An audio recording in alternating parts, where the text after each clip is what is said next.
WBCS PYQ প্রিলি math সলিউশনে সবাইকে স্বাগত। আজকে আলোচনা করব হচ্ছে 2016 সালের 2016 সালে কোন কোন ম্যাথামেটিক্সগুলো এসেছিলো এবং সেগুলো সলিউশন করব।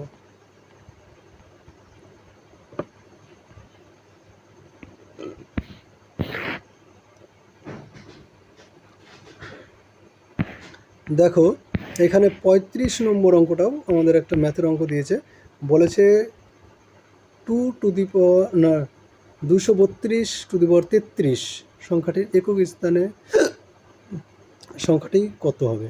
232। আমাদের এই 232কে ভাবার দরকার নেই, আমরা শুধু দুইয়ের কথা ভাববো। 2-এর পাওয়ার 1 হলে আমাদের 2 আসে, 2-এর পাওয়ার 2 হলে আমাদের 4 আসে, 2-এর পাওয়ার 3 হলে আমাদের 8 আসে, 2-এর পাওয়ার 4 হলে আমাদের 32 আসে। না 32 কেন হবে, 16 আসে। আর 2-এর পাওয়ার 5 হলে আমাদের 32 আসে, মানে 2টা আবার রিপিট করে হয়, তার মানে এর সার্কেল হচ্ছে 4। ঠিক আছে, তাই এর পাওয়ার কত আছে? 33। পাওয়ার কত আছে আমাদের? 33। এই 33 পাওয়ারটাকে আমাদের 4 দিয়ে ভাগ করতে হবে। তাহলে 4 দিয়ে যদি 33কে ভাগ করি, 4 8 32, ভাগশেষ থাকে 1।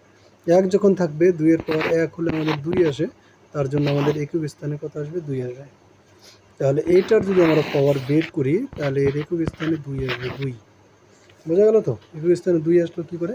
তাহলে এটা একটা সূত্র। এটা যেরকম 2-এর ক্ষেত্রে সত্যি, 2-এর ক্ষেত্রে আমরা সার্কেলটা বুঝে গেলাম যে পাওয়ার যদি 1 থাকে, মানে অবশিষ্ট যদি 1 থাকে, তাহলে 2 হবে, 2 থাকলে 4 হবে, 3 থাকলে 8 হবে এবং 4 থাকলে 6 হবে। এরকম আমরা একক স্থানীয় অঙ্ক বের করার কিন্তু একটা সূত্র আমরা বের করে দিয়েছি, সেটা আমার প্লে লিস্টে গিয়ে পাবে, দেখে নেবে। নেক্সট অঙ্ক আমাদের কি আছে, বলেছে 11 জন খেলোয়াড়ের দল থেকে একজন অধিনায়ক এবং একজন সহ অধিনায়ক কত রকমভাবে নির্বাচন করা যাবে? এখানে বলেছে টোটাল আমাদের 11 জন প্লেয়ার আছে। 11 জন প্লেয়ার থেকে 1 2 3 4 5 6 7 8 9 10 11, এখান থেকে বলো তো, যদি আমরা একটা অধিনায়ক নিতে চাই, তাহলে 11 জনের মধ্যে থেকে 11 রকমভাবে নিতে পারবো। মানে কি, 11 জন মধ্যে থেকে যে কোনো একজনকে নিতে পারবো। হয় প্রথম জনকে নিলাম, দ্বিতীয় জনকে, নাহলে 11তম জনকে, মানে 11 জনকে আমরা চুজ করতে পারবো। এবার 11 নম্বর মানে অধিনায়ক, যদি ক্যাপ্টেন আমরা নিয়ে নেই, তাহলে ক্যাপ্টেন হয় যে কোনো একজন বাদ যাবে, তাই কি না? যে কোনো একজন বাদ গেলে তখন আমাদের থাকবে কত? এই দলে 10 জন। এর মধ্যে থেকে আমাদের ভিসি নিতে হবে, ভাইস ক্যাপ্টেন। তাহলে 10 জনের থেকে ভাইস ক্যাপ্টেন কিন্তু আমরা 10 রকমভাবে নিতে পারবো, মানে 10। তাহলে আগেরটা নিয়েছিলাম 11 রকমভাবে, পরেরটা নিলাম 10 রকমভাবে, 2 গুণ করে 110 রকমভাবে আমরা কিন্তু ক্যাপ্টেন এবং ভাইস ক্যাপ্টেন নিতে পারবো। তোমরা ড্রিম ইলেভেনে তো লাগাও, যারা ড্রিম ইলেভেনে টাকা লাগায় তারা ড্রিম ইলেভেনের ক্যাপ্টেন সিলেক্ট করে, মানে সবার মধ্যে থেকে কিন্তু 11 জনের মধ্যে থেকে ক্যাপ্টেন সিলেক্ট করতে পারবে। যখন ক্যাপ্টেন সিলেক্ট হয়ে গেলো, বাকি যে 10 জন থাকবে, সেই 10 জনের মধ্যে থেকে ভাইস ক্যাপ্টেন আমাদের নিতে পারবো বা ভিসি নিতে পারবো। সেরকম এরকমভাবে আর কি 11 জনের মধ্যে থেকে যে কোনো একজনকে নিলাম, বাকি 10 জনের মধ্যে থেকে কিন্তু আমরা 10 জনের মধ্যে থেকে নিতে পারবো। তাহলে একজন যখন নেওয়া হয়ে যাবে ক্যাপ্টেন, তখন বাকি 10 জন পড়ে থাকবে। আবার যদি সেকেন্ড জনকে নিই, তাহলে সেকেন্ড জনকে বাদ দিয়ে বাকি যে 10 জন থাকবে, তার মধ্যে থেকে আমরা নিতে পারবো। মানে 11 ইন্টু, মানে 10 জনের মধ্যে থেকে আমরা যে 10 করে নিচ্ছি ভাইস ক্যাপ্টেন, সেটা 11 মানে 10 রকমভাবে নিতে পারবো। প্রথম জন বাদ দিলে ক্যাপ্টেন, পরের 10 জন থেকে, এরকম করে প্রথম প্লেয়ারটা আমরা 11 রকমভাবে নিতে পারবো এবং পরের প্লেয়ারটা 10 রকমভাবে, মানে 10টা প্লেয়ার আমার হাতে থাকবে, সেই 10টা প্লেয়ারতে যে কোনো একজন নিতে পারবো। এটা কি, মানে এটাই বিষয় আর কি। এটা হচ্ছে অপশন নম্বর, তাহলে বি হয়ে যাবে রাইট অ্যান্সার।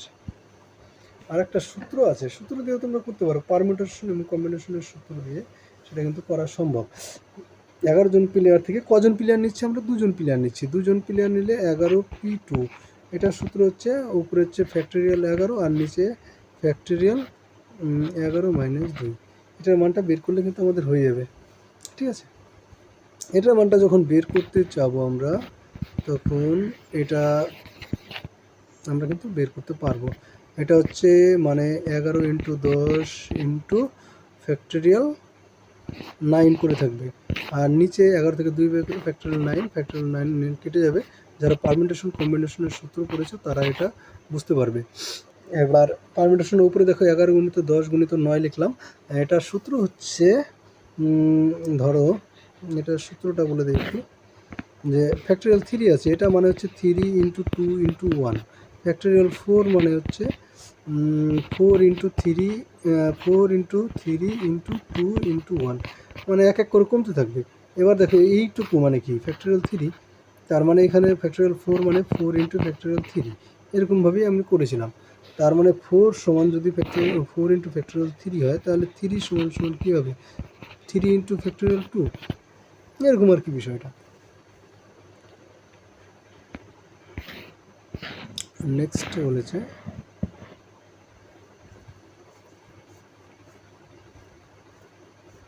তারপর একটা ইয়ে আছে, রিজনিং আছে।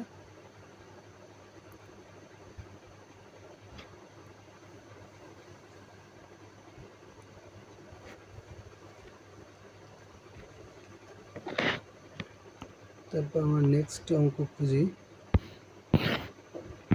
তোমরা অফিসিয়াল পেপার থেকেও এটা কিন্তু পেয়ে যাবে, সলিউশনটা করিয়ে দিচ্ছি। তো নেক্সট অঙ্ক হচ্ছে 120 নম্বর আছে।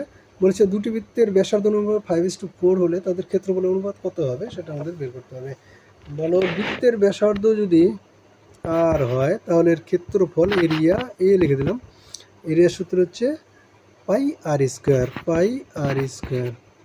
এবং এখানে আর স্কোয়ার, তার মানে এটা যদি হয় 5:4 হয়, তাহলে আর স্কোয়ার করে দিতে হবে। 5 স্কোয়ার ইজ টু 4 স্কোয়ার, মানে 25:16 হবে আমাদের অ্যান্সার। ঠিক আছে, কারণ পাই তো সব ক্ষেত্রেই আছে, প্রথমটার ক্ষেত্রে থাকবে, দ্বিতীয়টার ক্ষেত্রে হবে, পাই তো ফিক্সড। অনুপাতের ক্ষেত্রে যখন ফিক্সডগুলো কেটে যাবে, মানে পাই আর স্কোয়ার, এখানে হতো পাই, এখানে হতো পাই, পাই পাই কেটে যেত, সেই হিসাবে আমরা একবারে লিখে দিলাম।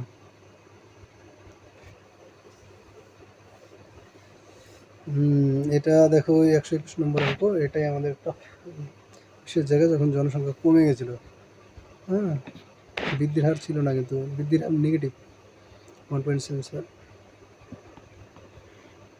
নেক্সট অঙ্ক আমাদের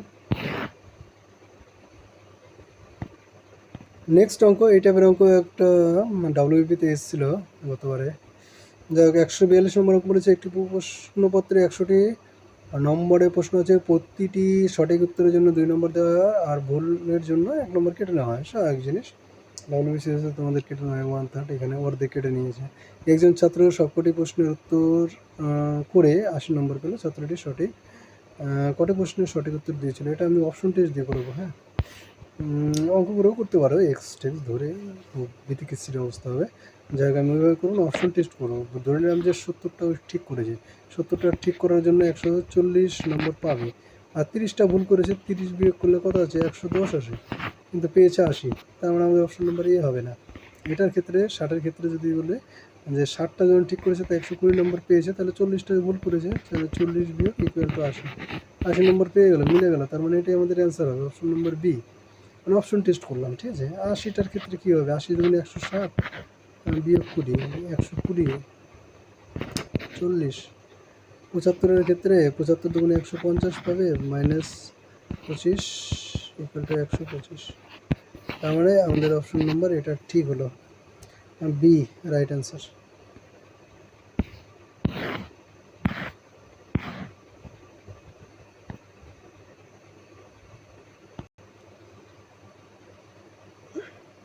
দেখো বলেছে 153 নম্বর, 17 টু দি পাওয়ার 200 সংখ্যাটি 18 দ্বারা ভাগ করলে ভাগশেষ কত হবে।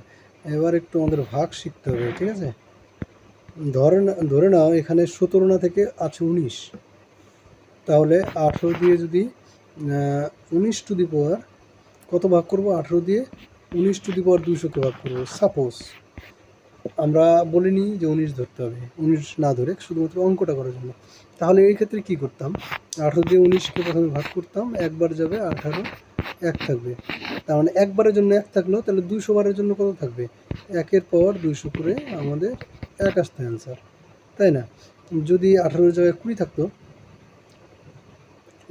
20 না, হ্যাঁ ধরো 20 থাকতো, তাহলে 2 হতো, 2-এর পাওয়ার যত হবে সেটা দিয়ে আমরা বের করে কিন্তু করতাম। এটা একটা বিশেষ অঙ্ক, এইবার এই ক্ষেত্রে কি আছে, 19 নেই কিন্তু আছে 17।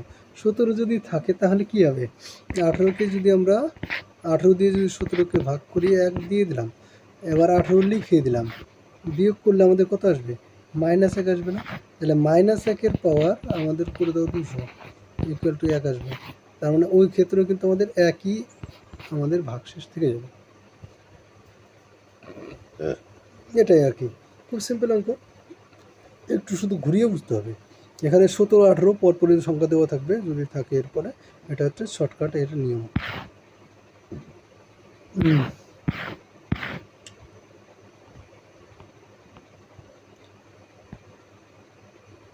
নেক্সট অঙ্ক হচ্ছে 181 নম্বর, বলেছে যদি 3টি আমকে 4টির ক্রয় মূল্যে বিক্রি করা হয় তবে লাভ কত হবে। 4টির ক্রয় মূল্য, যদি 4টির ক্রয় মূল্য আমরা ধরে নিলাম যে 100 টাকা, ঠিক আছে, তাহলে 3টির ক্রয় মূল্য কত হবে, 75 টাকা। তাহলে 3টি ক্রয় মূল্য, এই 3টি বিক্রি করেছে কত টাকায়, 100 টাকায়, কারণ 4টির ক্রয় মূল্য 100 টাকা। তাহলে 75 টাকায় 3টি কিনে 100 টাকায় বিক্রি করলো, তার লাভ হলো কত, 25 টাকা। তাহলে 75 টাকায় লাভ হলো 25 টাকা। তাহলে 100 টাকায় কত টাকা লাভ হবে, সেটা 25 × 100/75 কেটে দাও 3 দিয়ে, তাহলে 100/3, দ্যাটস উইল বি 33.3% ওর লাভ হয়েছে। Option number C right answer. এই সিম্পল অঙ্কটুকু আছে।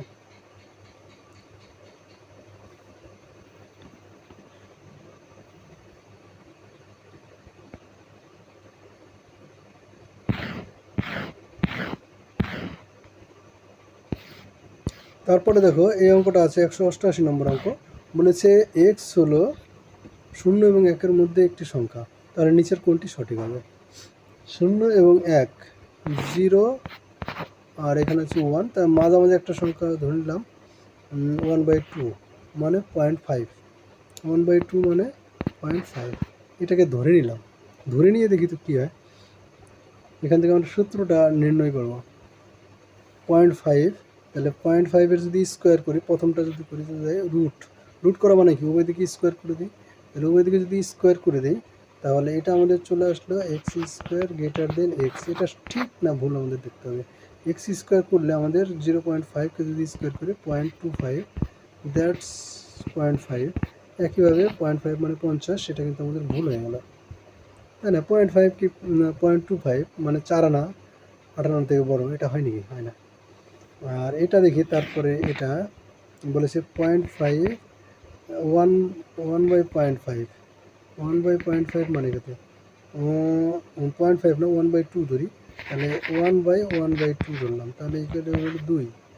তাহলে এক্স মানে 1/2 গ্রেটার দেন আমাদের চলে আসলো 2, এটাও আমাদের হবে না, 1/2 তো ছোটো। তাহলে অপশন নম্বর 2ও গেল, 1 গেল। তারপরেরটা কত হবে, তারপরেরটাও হবে না, পাওয়ার যত বাড়াবে তত কিন্তু কমতে থাকবে ওর মানটা, ঠিক আছে। এর সঙ্গে 0.5 গুণ করো, আবার দেখবে 5×25 125 মানে পয়েন্ট, এটা x³ ইকুয়াল টু যদি বের করো 0.5-এর কিউব, তাহলে আমাদের চলে আসবে 0.125। এটা কিন্তু 0.5-এর থেকে আরও ছোট, এবং 0.5-এর স্কোয়ার করলে 0.25, এটার থেকে কিন্তু এটা বড় হবে। তার মানে যত 0 আর 1-এর মধ্যে যে সংখ্যাগুলো আছে সেগুলোর পাওয়ার যত বাড়াবো তত আমাদের কিন্তু মান কমতে থাকবে, তার মানে সেই হিসাবে সিও হবে না। তাহলে ডি নম্বর একমাত্র অপশন হচ্ছে। তাহলে ডি নম্বরটা চেক করি, যখন হচ্ছে তখন চেক করা যাক যে আমাদের কী হচ্ছে। 0.5 দিয়ে আমরা চেক করবো, হ্যাঁ, 1/2 অথবা 0.5, 1/2-এরই নাম 0.5, 1/1/2 যদি করি এটার মান চলে আসবে 2। আর হচ্ছে √x, √x মানে 1/2, দুটো যদি উভয় দিকে স্কোয়ার করে দিই তাহলে 1/x² গ্রেটার দেন x, এটা ঠিক আছে। রুট আর কী বের করবো, গ্রেটার দেন করে দিই, তাহলে x ইকুয়াল টু 0.5, তাহলে 2 গ্রেটার দেন 0.5, তাহলে 2 গ্রেটার দেন 0.5, এটা ঠিক আছে আমাদের নম্বরটি। আর তাছাড়াও প্রথম 3টে অপশন যেহেতু আমাদের ভুল হয়ে গেছে, তাহলে কিন্তু আমাদের আর হবে না, ঠিক আছে। লাস্টেরটা অবশ্যই অ্যান্সার হতে হবে।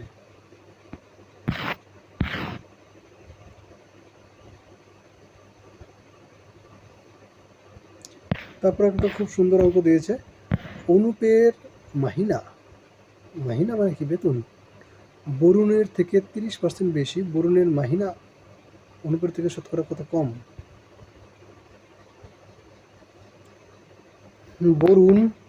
বরুণকে বি দিয়ে লিখলাম আর অনুপকে এ দিয়ে লিখলাম।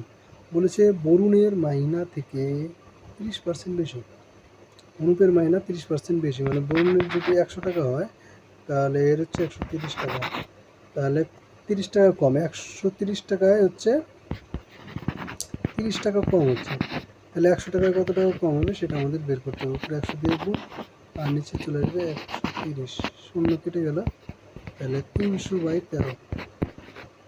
এটা পয়েন্ট বের করতে হবে।